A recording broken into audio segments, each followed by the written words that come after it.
자, 다시 인사하겠습니다. 반갑습니다. 자, 오늘 97쪽부터 갑니다. 외국인 등의 부동산 취득에 관한 특례다 이렇게 되어 있습니다. 거기 취득에 동그라미 한번 해보시죠. 자, 지금 제목이 중요합니다. 제목이 외국인 등의 부동산 취득에 관한 법이다 이렇게 되어 있습니다. 그래서 자, 취득에 체크를 하셨는데 굉장히 중요한 표현이죠. 지금 이런 표현입니다. 제목을 보시면 우리나라에 외국인이 부동산을 취득하면 나라가 긴장을 합니다. 나라가 왜 긴장을 하는가 하면 첫째, 이렇게 얘기할까요? 세계에서 제일 부자가 누굴까요? 잘 모르시죠? 뭐 지금은 바뀌었다던데 빌 게이츠가 제일 부자랍니다. 그러면 빌 게이츠가 세계 최고 부자면 우리나라의 최고 부자는 누굴까요? 뭐 그래도 이건희 회장이다 이래야 되겠죠. 그러면 우리 이건희 회장이 세계 수준에 놓으면 약 130등쯤 됩니다. 그러면 빌 게이츠 세계 1등 부자는 얼마나 부자라는 느낌이 좀 왔습니까? 그 빌 게이츠가 마음먹고 그죠? 서울 노원에 있는 땅을 좀 사야 되겠다. 그러면 자기 재산을 다 투입하면 노원구 전체를 살 수 있을 겁니다. 그래서 그 외국인이 노원구 땅을 다 사서는 주민들 보고 내 땅이니까 다 나가시오. 그래 놓고 빌 게이츠 공화국을 만들면 우리나라 졸도해버립니다. 그래서 외국인이 부동산을 취득할 때는 이런 규제를 받습니다. 근데 그 외국인이 토지를 팔 때는 적용하지 않습니다. 그래서 제목부터 잘 보셔야 됩니다. 그런 내용이 있기 때문에 부동산 취득에 관련되는 부분은 중요한데 지금 작년 한 해 그죠? 서울 경기 수도권에서 외국인이 우리나라 부동산을 취득하는 통계가 다 나와 있습니다. 대략 7,800건 건수로는, 그 다음에 용도로는 뭐 공장용지, 주거용지, 위락시설, 상업지역 이렇게 용도별로, 그리고 나라별로는 뭐 중국, 일본, 미국 이런 식으로 통계가 다 나 있는데 1년에 약 7,800건 정도 건수가 거래가 된다면 여러분도 현장에 나가셨을 때는 외국인하고 거래할 일이 있을 수 있겠죠. 근데 명색이 국가 자격증을 가진 공인중개사가 외국인하고 거래 못하는데요 하고 덜덜덜 떨고 있으면 어느 학원 출신입니까? 중개법 선생이 누굽니까? 또 이런 소리를 다 들어야 되잖아요. 지금 그죠? 그래서 이 단어는 국가 자격자로서 반드시 체크하셔야 되고 여러분도 외국인하고 거래할 일이 있다라고 보셔야 됩니다. 약 7,000건 정도가 일어납니다.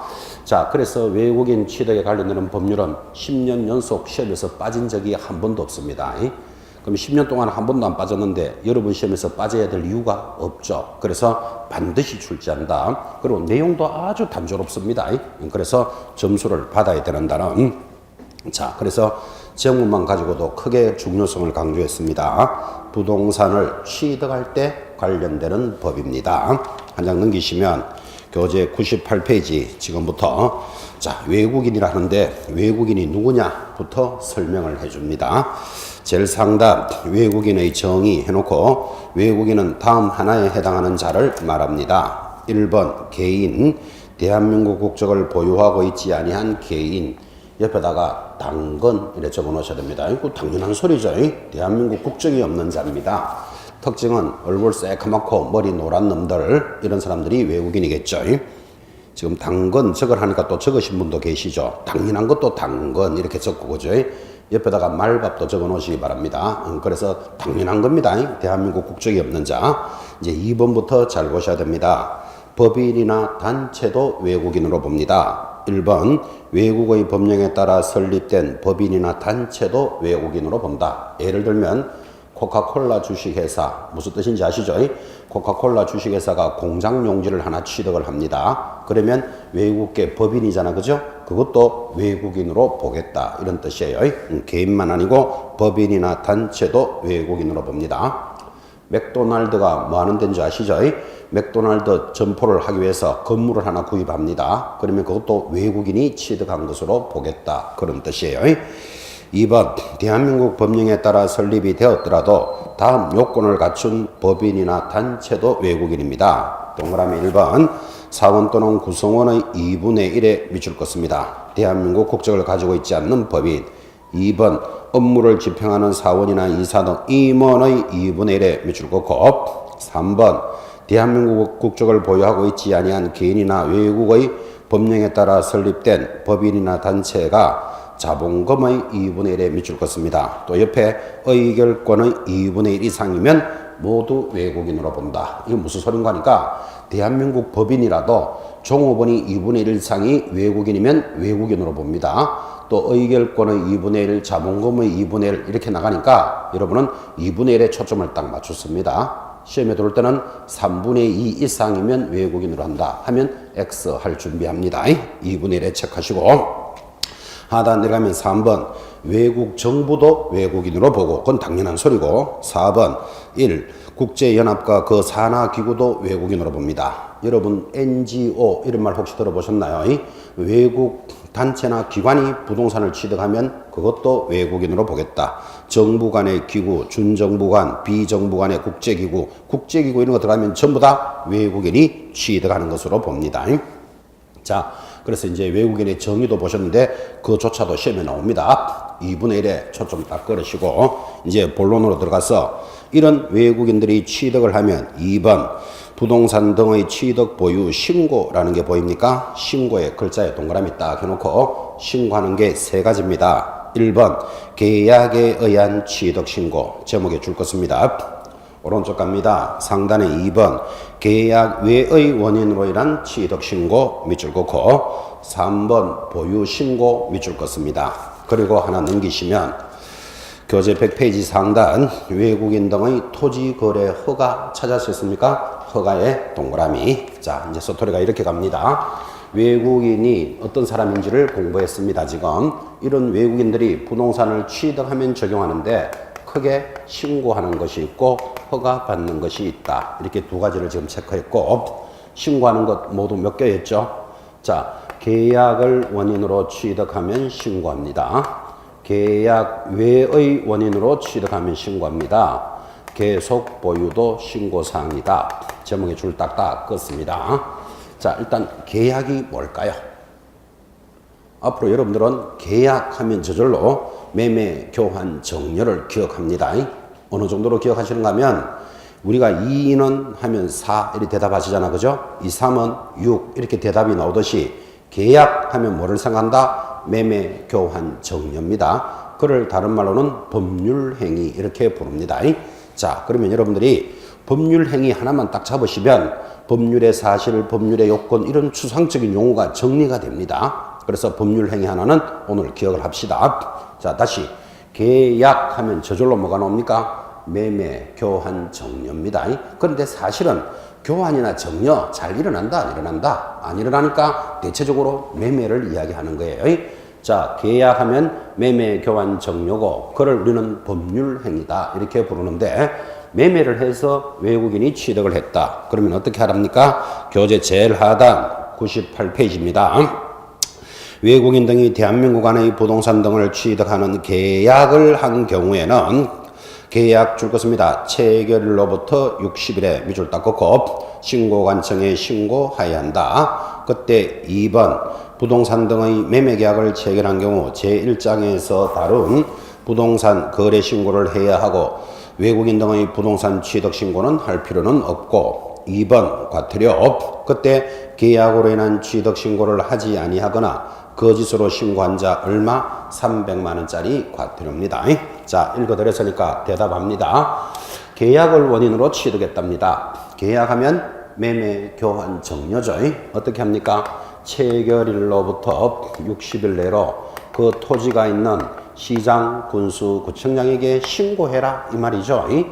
자, 근데 이거 위반하면 얼마짜리다? 300만 원짜리 과태료다 이랬습니다. 이렇게 내용이 단조롭습니다. 이 단어는.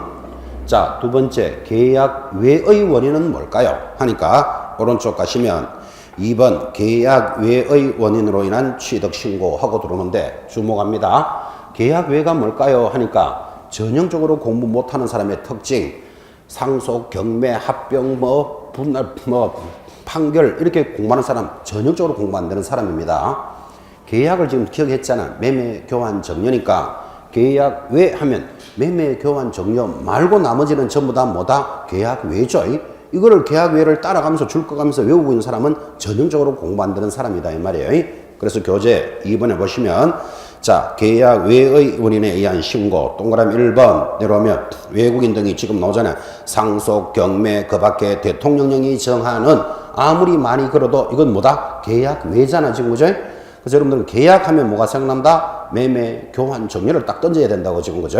그거 외의 원인으로 취득하면 두째 줄에 줄 것입니다. 취득한 날로부터 6개월 밑줄 꺼놓고 대통령령이 정하는 바에 따라 신고하는데 2번 계약 외의 원인이 뭐냐 하니까 상속, 경매, 줄 바꿔서 환매권의 행사, 확정 판결, 법인의 합병 등등등인데 이런 거 외울 필요 있다 없다? 없다. 계약을 딱 잡고 계시라 그랬잖아 지금 그죠? 계약 외의 원인은 나머지 전부 다 계약 외인 거예요.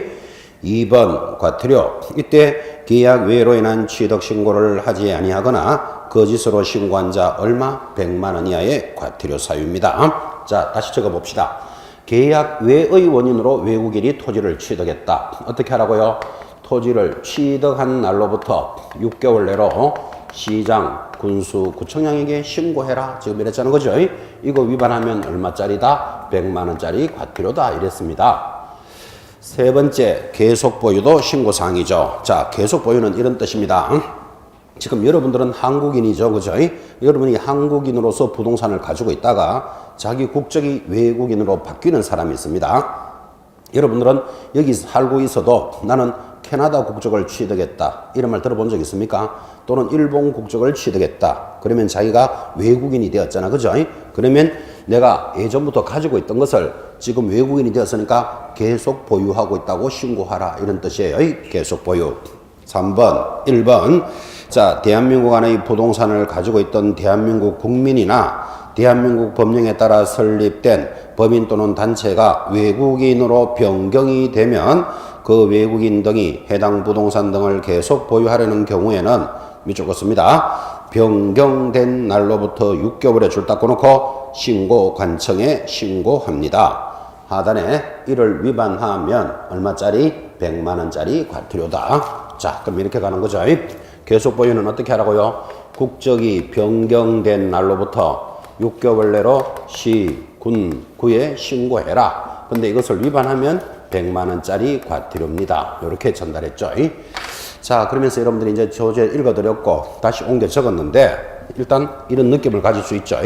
어쨌든 신고를 위반하면 크거나 작거나 과태료 사유이구나. 이런 느낌들을 가지셔야 됩니다. 크게도 묻습니다. 신고를 위반하면 징역이나 벌금을 받는다 하면 X잖아 지금 그죠? 큰 줄기를 익혀 나갑시다. 자, 이게 답니다. 내용이 여기서 이제 10년 연속 나왔으니까 여러분 10년 동안 문제가 나왔다. 그럼 한 번 나올 때 5개 지문이 뜨잖아 지금 그죠? 그 중에서 옳은 거 찾아라, 틀린 거 찾아라 나올 건데 10년에 5개 지문이 떴으니까 50개가 나온 거예요. 그러면 여기서 여러분이 50개를 한번 만들어 보시기 바랍니다. 50개 어떻게 만들어야 됩니까? 냈던 문제 또 내고 또 내고 또 내야 50개를 만들잖아. 그죠? 그래서 부동산 취득에 관련되는 법률은 오늘 처음 들으시지만 앞으로 본고사나 모의고사 등을 통해서 틀리는 사람은 반드시 자기 집에 공부 못하는 사람이 있다고 기억하시기 바랍니다. 나옵니다 하는 것도 못 맞추면 뭐를 맞췄겠습니까? 그죠? 그래서 자존심을 걸고라도 맞추셔야 됩니다. 라고 지금 전달하고 있는 겁니다. 제가 이렇게 하도 약을 올리니까, 그죠? 보통 집에 애 성적표 딱 오면, 그죠? 성적이 더럽게 나왔어. 그러면 옆에 막 쳐다봅니다. 누구 닮았는 거. 이렇게 쳐다보지 말라고요. 이 문제 틀린 사람 자기 닮았을 거니까. 그래서 부동산 취득에 관련되는 법률은 반드시 맞추셔야 됩니다를 강조합니다. 제가 이 정도로 막 심하게 이야기하니까 어떤 분이 나는 이번에 틀렸는데 이 문제가 우리 애는 그래도 공부 잘합니다 이러더라고요. 약 올라서 하는 소리죠. 그래서 제가 악담하기를 손자라도 공부 못할 겁니다. 네, 그까지도 이야기했습니다. 그래서 오늘은 처음 들으시지만 반드시 모의고사, 본고사에서 맞춰야 된다. 자존심을 걸고 정리합니다. 이 내용에서 그대로 나오는데 이것도 못 맞춘다는 말이 안 되는 거예요. 그렇죠?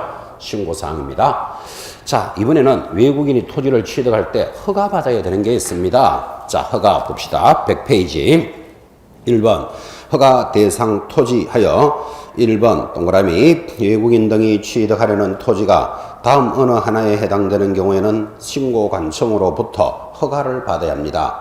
허가 받아야 되는 건 모두 몇 개? 4개니까 이것도 문제 내기 좋았겠죠? 허가 대상인 것은, 허가 대상 아닌 것은 이렇게 물어들어옵니다. 동그라미 1번 군사기지 및 군사시설 보호법에 따른 군사시설 보호구역은 허가 대상이다. 군사에 동그라미 합니다. 2번 문화재 보호법에 따른 지정문화재 지역 문화재할 때 문화에 동그라미. 3번 자연환경보존법에 따라 생태경관 보존지역도 허가 대상입니다. 자연환경에 동그라미. 4번 야생생물 보호 및 관리에 관한 법률에 따라 야생생물 특별보호구역 보호에도 동그라미. 자, 그러면 앞으로 허가받는 지역은 4개이기 때문에 문제 내기 좋았죠.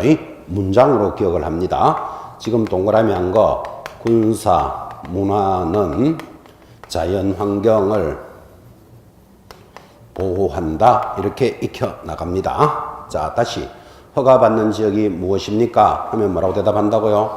군사, 문화는 자연환경을 보호한다. 이렇게 4가지로 기억하니까 쓸데없는 놈이 한 놈 탁 들어오겠죠. 그래서 다음 중 허가 대상이 아닌 것 이런 거 찾아내셔야 됩니다.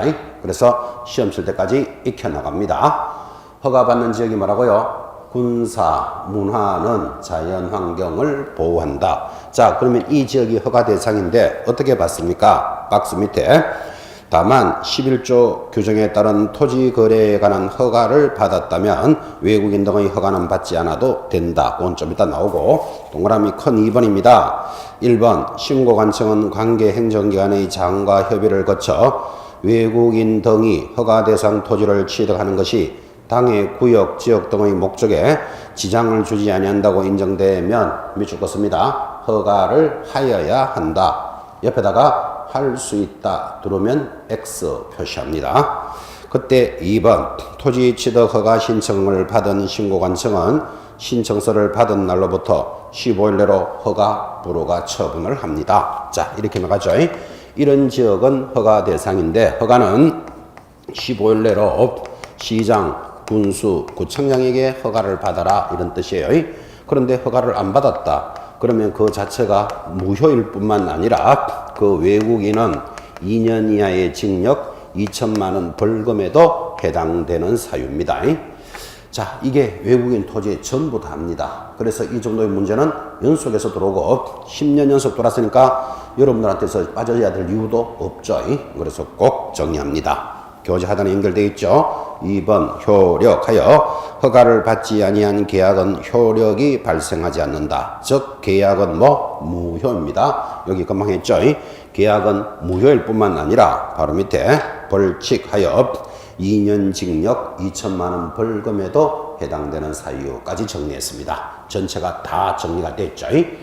자, 여러분이 감각을 살리고 듣는지 그냥 듣는지를 확인해 봅니다. 미국인 스미스 씨가, 이거 외국놈이잖아, 그죠? 미국인 스미스 씨가 상계동에 있는 A 토지를 매각할 때는 신고하거나 허가받아야 된다. OX. X입니다. 매각할 때 적용하지 않습니다. 취득에 따른 법이라 그랬잖아, 그죠? 뭐를 지금 잡아야 되는지 제목부터 잘 잡아라 그랬죠? 한 번만 더 합시다. 일본인 무라다 씨가, 이것도 외국놈이죠? 상계동에 있는 A 빌딩을 매각할 때는 이 법을 적용한다. X입니다. X. 매각할 때 적용하지 않습니다. 취득할 때만 이 법을 적용한다. 되겠나요? 그래서 전체를 잡으셔야 되는데 여기에 최신식 문제가 있습니다. 최신식 문제가 뭔가 하면 우리가 지난주에 공부했습니다. 부동산을 사고 팔면 부동산 거래 신고를 하여야 한다 라는 내용 들으셨죠? 지난주에 했으니까 한번 물어봅시다. 부동산 거래 신고 며칠 내로 해야 됩니까? 체결일로부터 60일 내로 어디 가서 해야 됩니까? 부동산이 있는 시장, 군수, 구청장에게 신고를 하는데 누가 해야 됩니까?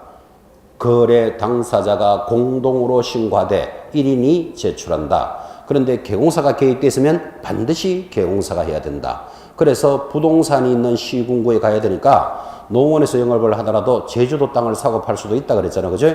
그러면 제주도까지 직접 가는 게 어렵죠. 그래서 방문 신고할 수도 있고 전자문서로 할 수도 있다 라는 것들이 지난주에 수업했던 거래신고제고, 그 거래신고제를 위반하면 무조건 500만 원짜리 과태료 딱 잡아놓으라 그랬죠. 500 딱 잡아놓고 500 아닌 것들만 시험에서 관리하면 되겠습니다. 이렇게 수업을 했으니까. 자, 이런 부동산 거래신고를 지난주에 아주 중요하게 공부를 했는데 이 부동산 거래신고는 외국인 토지법하고 연결된다니까요. 외국놈이 부동산을 하나 샀다. 그러면 이 거래 신고도 걸리지만 여기 계약에 의한 취득 신고도 중복으로 걸리니까 최신식 문제로서 이 제도가 워낙 세니까 센 놈을 하면 약한 놈은 한 것으로 본다. 이게 최신식 문제니까 짚으셔야 됩니다. 그래서 시험에서는 이렇게 들어옵니다. 외국인이 계약으로 체결을 하면 60일 내로 신고해야 되고 위반하면 300만 원짜리 과태료이므로 외국인 취득에 관한 법에 따라 신고를 하면 부동산 거래 신고는 한 것으로 본다라고 들어가면 털린다 이 말이에요. 약한 놈을 했는데 센 놈을 한 것으로 봐주지 않습니다. 그래서 여러분들 느낌은 센 놈, 약한 놈 자꾸 이렇게 자기가 감각을 잡고 계셔야 돼. 그러면 굳이 부동산 거래가 왜 셉니까? 굳이 이렇게 묻는다면 좀 억지지만 부동산 거래 신고는 전 국민에게 적용되는 거고 요거는 외국인에게만 적용되는 거잖아. 그죠? 우리나라 국민 몇 명? 4,500만입니다. 외국인은 우리나라에 100만 명 돌아 있습니다. 누가 봐도라도 우리나라가 더 세다. 이렇게 생각하라고요. 그래서 센 놈을 하면 약한 놈은 한 것으로 봐주는데 슬쩍 약한 놈을 했는데 센 것을 봐준다라고 들으면 X다 할 준비를 하라 이 말이에요. 어느 놈이 세다, 약하다를 잡습니다. 한 번 더. 지금 바로 수업이 이어집니다. 토지거래허가제를 공부하는데 토지거래허가제는 우리나라 부동산 공법 중에서 제일 센 놈입니다. 그래서 토지거래허가를 받아버리면 웬만한 건 다 면제예요. 그러니까 당연히 외국인이 토지를 하나 구입하는데 그 지역이 군사시설이다. 그러면 허가 받아야 된다고 배우셨죠. 그럼 이 허가도 받아야 되지만 원래 토지거래 허가제가 있다니까 우리나라에는. 그죠? 그래서 토지거래 허가를 받았다면 굳이 외국인 허가는 받을 필요는 없다. 그죠? 왜? 센 놈을 했으니까 약한 놈은 한 것으로 봐주지 약한 놈을 했는데 센 것을 봐주지 않습니다. 예를 들어서 이렇게 들어오겠죠. 외국인이 부동산을 취득함에 있어서 군사, 문화, 자연, 환경 보호지역은 허가 대상이다. 맞죠? 15일 내로 시군구에 허가를 받아야 되는데 위반하면 2년 징역 2천만 원 벌금이므로 외국인이 허가를 받았다면 토지거래 허가를 받은 것으로 본다 라고 들어오면 털린다. 지금 그 이야기 하는 거예요. 근데 이걸 지금 제가 말로 하니까 그렇게 보이지만 시험지에서 흘러갈 때는 그놈이 그놈, 저놈이 저놈 같이 보여요. 그래서 항상 센 놈을 하면 약한 놈은 한 것으로 본다. 동의하시겠습니까? 그래서 센 놈, 약한 놈 나름대로 이렇게 감을 잡고 계셔야 된다고 이거를. 그죠? 센 것을 하면 약한 것으로 봐주는데 교재에 준비되어 있습니다. 한번 보십시오. 99페이지 제일 상단 99페이지 제일 상단에 동그라미 2번 별표 해놓으시고 자 읽으면서 지금 했던 말을 이해합니다. 부동산 등의 매매 계약을 체결한 경우에는 제1장에서 다룬 부동산 거래 신고를 해야 되고 외국인 등의 부동산 취득 신고는 할 필요는 없다. 봐요. 부동산 거래 신고를 하면 외국인은 별도로 신고할 필요는 없다. 이랬잖아요. 그죠? 그래서 센 놈을 했으니까 약한 놈은 할 필요는 없다. 이렇게 딱 잡는다고요. 하나 더 넘어가시면 100페이지 보시기 바랍니다. 100페이지 거기 상단에 박스 바로 밑에 동그라미 2번 또 다만 찾았습니까? 다만의 별표 찍어놓고 자 11조에 따른 토지거래 계약에 관한 허가를 받았다면 외국인 등의 토지 취득 허가는 받지 않아도 된다. 지금 3장에서 바로 따로 나오는 토지거래 허가를 받았다면 외국인은 받을 필요는 없다. 동의하시겠죠? 교재에 있는 것까지 보시면서 요 두 사항이 요 두 내용은 최신식 문제입니다. 그래서 10년 연속 출제됐으니까 여러분들은 여기서 들어올 가능성이 높다. 이렇게 딱 보셔야 된다고. 이렇게 센 놈, 약한 놈을 이 정도로 정리했는데도 못 맞추는다. 당연히 공부할 게 뭐 있냐. 이렇게 봐야 안 되겠습니까? 그래서 반드시 따라가는 단원입니다. 자, 이제 외국인 토지를 보시면서 드디어 101페이지 방금 이야기했던 토지거래 허가제로 접어듭니다. 제 3장 하고 들어왔습니다. 자, 토지거래 허가제는 이런 뜻입니다. 자, 이 땅을 국가에서 토지거래 허가제다 이렇게 정합니다. 그래서 지금부터 배우겠지만 왜 토지를 거래할 때는 허가를 받도록 했을까 하면 지가가 급격히 상승하거나 그러니까 사고 나면 땅값 오르는 거예요. 사고 나니까 2천만 원 올랐다 3천만 원 올랐다 지가가 급격히 상승하거나 투기가 일어나거나 그럴 우려가 있는 지역을 정하는 게 토지거래허가제고 이 토지거래허가제는 부동산 규제 중에서 제일 센 놈입니다. 그래서 작년까지는 부동산 공법에서 두 문제를 나왔던 게 원래부터 우리 과목으로 이사를 왔습니다. 과목이. 그래서 우리 과목에서도 몇 문제 나온다? 두 문제는 무조건 나옵니다. 그래서 토지거래허가제를 지금부터 공부합니다. 자, 내려가면 1번 토지거래허가구역의 지정 들어왔습니다. 누가 이 지역을 지정할까요? 그러니까 1번 내려가면 국토장관 또는 이렇게 답니다. 국토장관에 일단 동그라미, 시도지사 동그라미는 다음 구분에 따라 5년의 범위 내에서 토지거래에 관한 허가구역을 지정할 수 있다 그랬습니다. 자, 지금 이런 지역을 누가 정한다고요?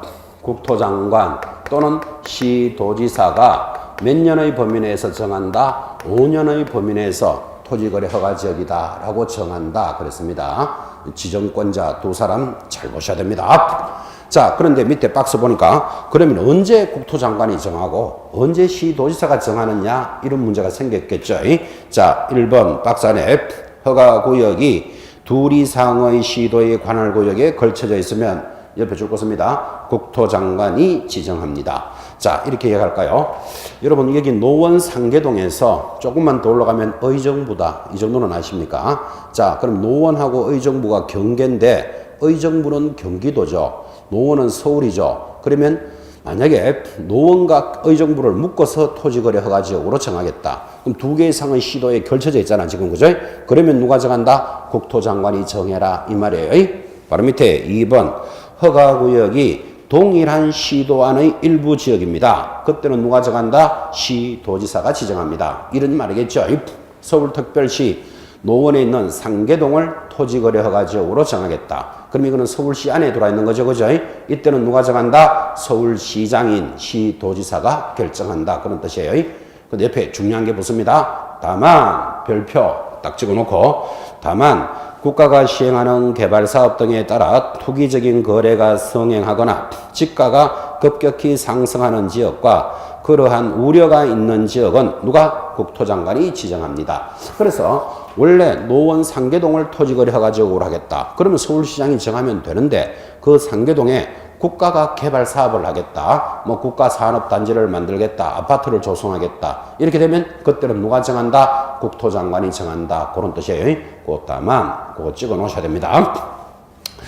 내려가면 박스 밑에 이때 토지의 투기적인 거래가 성행하거나 투기 앞에 1번 답니다.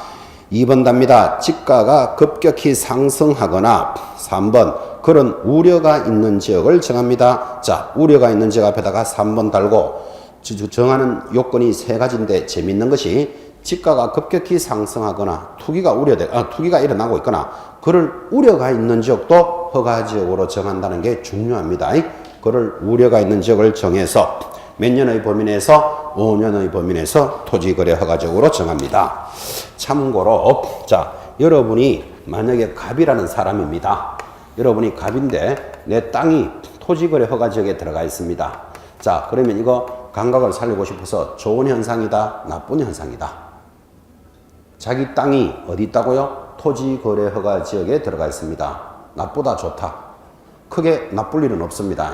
왜? 지가가 급격히 상승하고 있다니까 지금, 그죠? 내가 평당 10만 원에 사놨는데 평당 100만 원 돼 봐요. 대박 터졌지 지금, 그죠? 지가가 급격히 상승하거나 투기가 우려되거나 그런 지역을 토지거래 허가지역으로 정하니까 내 지역이 토지거래 허가지역이라면 크게 나쁠 일은 없어요. 근데 불편한 건 하나 있죠. 내가 이 땅을 을에게 팔려고 하면 뭐 받아야 된다? 허가를 받아야 돼. 허가 못 받으면 못 파니까 불편할 뿐이지 크게 나쁘지는 않습니다. 감각을 좀 잡아보시고. 자, 이제 허가구역의 지정 절차입니다. 그러면 저 땅이 토지거래 허가지역이라고 어떻게 지정을 합니까? 하니까 1번 의견 청취와 심의를 거칩니다. 심의의 동그라미 이런 말이죠. 동그라미 1번 국토장관 또는 시도지사는 허가구역으로 지정하려면 중앙도시계획위원회 또는 시도 도시계획위원회 심의를 거쳐야 한다. 그래서 국토장관이나 시도지사가 자기 마음대로 정하는 거 아닙니다. 반드시 뭐를 거쳐야 된다? 심의에 동그라미 해놓고 2번 다만 지정기간이 끝나는 허가구역을 계속하여 다시 허가구역으로 지정하려면 중앙도시계획위원회 또는 시도도시계획위원회 심의 전에 줄 것입니다. 미리 시도지사 및 시장 군수구청장의 의견을 들어야 한다. 그래서 지정할 때 의견을 들어야 한다면 틀립니다. 다시 지정할 때는 의견을 듣습니다. 재지정할 때는 의견을 듣고 이제 2번 심의를 했으면 공고와 통지를 합니다. 국토장관 또는 시도지사는 허가구역을 지정한 때는 지체 없이 다음 사항을 공고하고 그때 1. 지정 기간은 어떻게 되고 2번 소재지, 지번, 지목, 면적, 용도지역 예를 들어서 서울특별시 노원구 상대동에 있는 127번지부터 150번까지를 하겠다. 이렇게 지역을 정합니다. 그 다음에 도면과 토지 면적을 정했고 이제 크게 내려가면 3번 별표 원래 시험 문제입니다. 공고와 열람. 자, 통지를 받은 시장 군수구청장은 지체 없이 공고 내용을 허가구역을 관할하는 등기소장에게 통지하고 등기소장에 줄 거 놓습니다. 왜? 이 지역은 토지거래 허가지역이니까 허가를 받아야만 등기를 해줍니다. 그러려면 등기소장이 어느 지역이 허가지역인지 알아야 되겠죠. 등기소장에게 통지하고 그 사실을 7일 이상 공고하고 자, 7일 이상 공고에 동그라미 15일간 열람합니다. 시험에 15일 열람, 15일간 열람하는데 이거를 15일간 공고하고 7일 이상 열람한다. 반대로 시험 낸 바 있습니다. 그래서 오늘 잘 들으시면서 7 공고 15 열람 이렇게 하나 기억합시다. 우리는 출제됐던 문제를 2번 틀리면 속상한다 이렇게 갑니다. 그래서 7 공고 15 열람이니까 들은 이 자리에서 그대로 기억하기를 7공주 이런 말 들어본 적 있습니까? 그래서 7공고로 연결 딱 해놓습니다. 7공고 15 열람합니다. 자, 이제 내려가면 3번 허가구역의 지정에 따른 효과하여 원래 또 문제죠.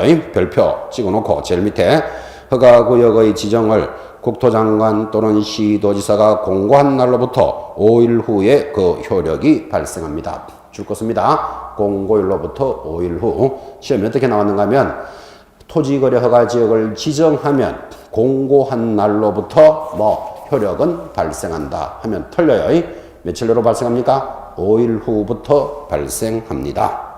오른쪽 가서 큰 2번 재지정, 축소 지정과 해제입니다. 자, 재지정은 왜 하지요? 이거를 5년의 범위 내에서 토지거래 허가지역을 정했는데 아직도 투기가 일어나고 있다. 그럼 다시 한 번 더 지정해야 되겠죠. 재지정입니다. 또는 축소와 해제입니다. 축소는 이제 이 지역에서 투기가 이 정도만 일어나고 있더라. 그럼 요 지역만 정하겠다. 이거를 축소한다 그럽니다. 또는 해제. 이제는 투기가 없어졌으니까 토지거래 허가 자체를 없게 하겠다. 그래서 재지정하거나 축소하거나 해제하려면 이렇게 해라. 첫째 줄에 국토장관 또는 시도지사는 이때 시도지사가 들어간다는 말을 잘 보셔야 됩니다. 시도지사에 동그라미 놓고 허가구역의 지정 사유가 없어졌다고 인정되거나 관계 시도지사 또는 시장 군수구청장으로부터 받은 허가구역의 지정 해제 또는 축소 요청이 있다고 인정되면 줄자 긋습니다. 지체 없이 허가구역의 지정을 해제하거나 지정된 허가구역의 일부를 축소하여야 한다 이랬습니다. 하여야 한다까지 줄을 끄셨는데 옆에다가 할 수 있다 X예요. 자, 이제 앞으로 이런 감각들을 살리셔야 되는데 하여야 한다라는 말은 무슨 말이죠? 반드시 축소를 해줘야 된다. 이 말이 이렇게 법에 되어 있잖아. 그죠? 이거를 할 수 있다라고 들으면 해줘도 되고 안 해줘도 되잖아요. 법에는 뭐라고 되어 있다? 하여야 한다라고 되어 있으니까 할 수 있다 하면 X 표시해 놓으셔야 됩니다. 왜 그러냐 하면 자, 이런 토지거래 허가지역은 사건, 개인의 권리를 제한하잖아요. 내 땅을 내 마음대로 못 사고 팔게 했다고. 그럼 국가가 국민들에게 불편하게 했으니까 해제 사유가 있다면 해제할 수 있대. 그래가 안 된다고. 반드시 해제를 해 주어야 한다. 유리한 조문을 불리한 조문으로 만들면 안 된다고요. 그래서 지금 줄 것이었습니다. 해제를 하여야 한다까지 잡았습니다. 내려가면 이제 드디어 토지거래 계약에 관한 허가 별표입니다. 이제 여러분들은 중개를 할 사람이니까 이 토지거래 허가정에 있는 땅을 갑이 을에게 판답니다. 그럼 이걸 중개할 때는 어떻게 허가를 받아야 되느냐를 알아야 되겠죠. 그래서 지금 허가 절차가 돌았습니다. 첫 번째, 누구에게 허가 받아야 됩니까? 허가권자 밑줄 긋습니다. 시장, 군수, 구청장에게 허가를 받습니다. 자, 그런데 허가를 받는데 아무거나 허가 받느냐가 아니고 허가 받는 권리가 정해져 있습니다. 2번의 첫째 줄 허가구역에 있는 토지에 관한 소유권, 지상권. 소유권뿐만 아니라 지상권도 허가 대상입니다. 동그라미 2개 딱 해놓으시고 그것을 이전하거나 설정. 그런데 반드시 설정은 대가를 받고 이전합니다. 하는 계약을 체결하는 자는 공동으로 대통령령이 정하는 바에 따라 시장, 군수구청장에게 허가받으라 그랬습니다. 자, 그러니까 이 말이죠. 한번 물어봅시다. 여러분, 갑이 을에게 판답니다. 팔면은 뭐가 달라집니까? 소유권이 이전되잖아. 그죠? 이런 건 허가받아야 된다. 지금 이 말이에요. 근데 소유권뿐만 아니라 땅을 이용하는 권리를 지상권 그럽니다. 근데 지상권도 허가 대상이라는 게 중요하다고. 자, 다시 갑이 사망을 하면 자기 자식에게 이 땅이 상속되겠죠. 그럼 이것도 소유자가 달라졌잖아. 지금 무엇을 원인으로? 상속을 원인으로. 허가받을 필요 있다 없다? 없다고. 대가를 받고 소유권이 이전돼야 된다. 상속은 무상이라는 건 아시죠? 대가를 받지 않잖아요. 그죠? 그래서 허가받는 거 잡으셔야 돼요. 소유권과 지상권을 이전하거나 설정하는데 반드시 대가를 받고 이전하는 것만 허가 대상이다. 됐고. 이제 시장군수전에 허가를 받는 계약도 알았으니까 허가 신청입니다. 3번에 1번 제목이 좋겠습니다. 공동 신청합니다. 허가구역에 있는 토지에 관한 계약을 체결하려는 당사자는 공동으로 대통령령이 정하는 바에 따라 시장, 군수구청장의 허가를 받아야 하고 허가받은 사항을 변경하는 경우에도 또한 같습니다. 자, 갑이 을에게 팔면은 누가 허가 신청해야 된다? 공동으로 신청해야 된다. 그죠? 매도인 김갑동, 매수인 이열순이 공동으로 신청하면 2번 허가 신청서를 제출해야 되겠죠. 제일 하단 누구에게 제출합니까? 시장, 군수, 구청장에게 제출을 합니다. 자, 제출을 하면 넘어가서 3번 조사를 하고 허가 불허가 처분을 합니다. 동그라미 1번 시장, 군수, 구청장은 허가 신청서를 받으면 민원 처리에 관한 법률 찾았습니까? 위에다가 15일 적어놓습니다. 그래서 민원 처리에 관한 법률에 들어가 보니까 15일 내로 하래요.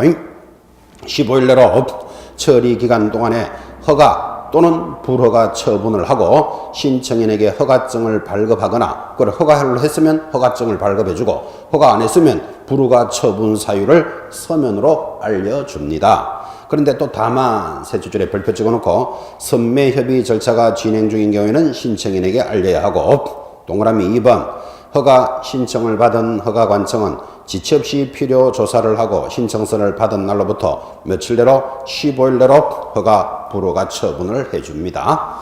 4번 내려가면서 별표 딱 찍습니다. 작은 4번 자, 민원 처리에 관한 법률에 따른 처리 기간에 허가증의 발급이나 불허가 처분 사유의 통지가 없거나 선매 협의 사실의 통지가 없다면 줄 거야 되죠.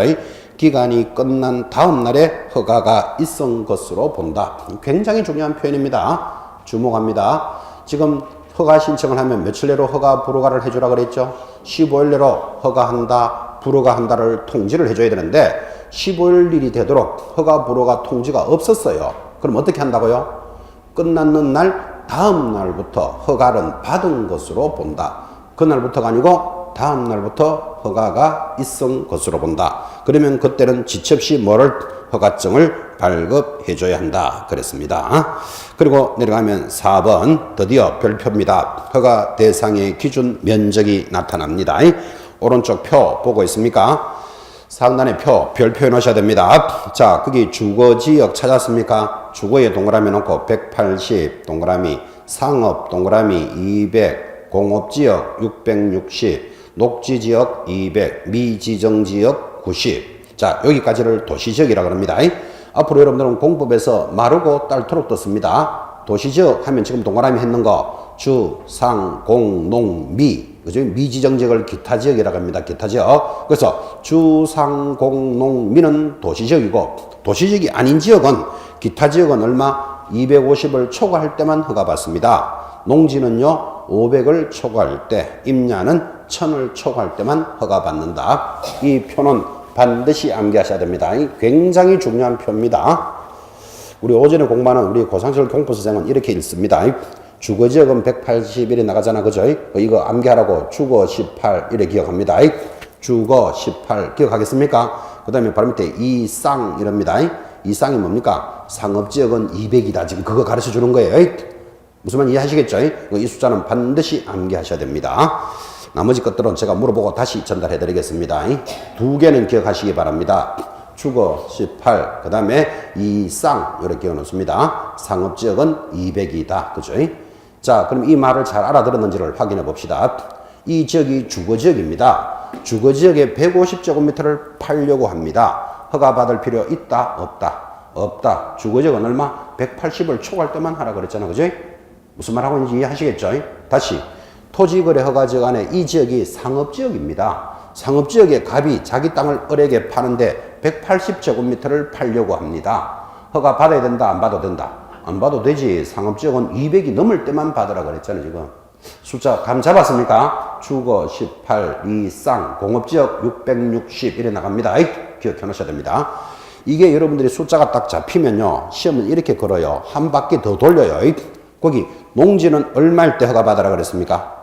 농지는 500이죠. 그럼 이 숫자가 돼 있는데 문제를 이래 묻는다고. 이 농지가 주거지역에 있습니다. 이렇게 묻는다고. 그러면 주거지역이면 원래 농지는 500일 때 허가받아야 되잖아요. 주거지역에 있으면 농지가 180이라도 허가받아야 돼. 무슨 말인지 이해하시겠습니까? 한 바퀴 더 돌린다. 요거 기억해 놓으셔야 돼요.